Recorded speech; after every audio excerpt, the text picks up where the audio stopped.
పాండవులకు కొత్త రాజ్యమైతే వచ్చేసింది. నారదుడు ద్రౌపది గురించి పాండవులతో ఏం చెప్పాడో తెలుసుకుందామా?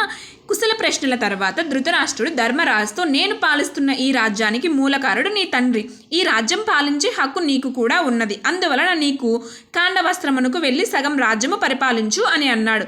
ధృతరాష్ట్రుడి పలుకులు శిరసా వహించి ధర్మరాజు కాండవస్త్రమునకు బయలుదేరాడు. శ్రీకృష్ణుడు ముందు నడవగా ఊరేగింపుతో అరణ్యంలోకి ప్రవేశించాడు. వేదవ్యాసుడు ఇచ్చిన సలహాతో ఒక మంచి ప్రదేశం ఎంచుకుని ఒక చక్కని నగర నిర్మాణం చేశారు.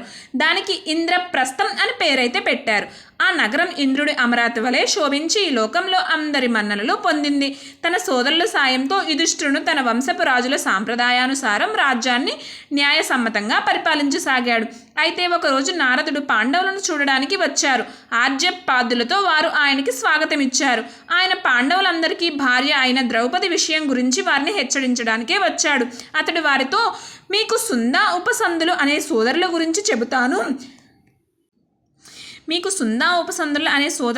చెబుతాను. వారిరువులు ఎంతో అన్యోన్యంగా ఒకే రాజ్యాన్ని పాలిస్తూ ఒకే సింహాసనంపై కూర్చుంటూ ఒకరిగా భుజిస్తూ ఒకే శయ్యపై నిద్రించేవారు. ఇంత అన్యోన్యంగా ఉండి కూడా తిలోత్తమ అనే సుందరిని పొందడానికి ఒకరినొకరు పోట్లాడుకుని చివరికి మరణించారు. అందువల్ల మీరందరూ అప్రమత్తులై మీ స్నేహానికి ఆటంకం రాకుండా చూసుకోవాలని హితవు చెప్పాడు.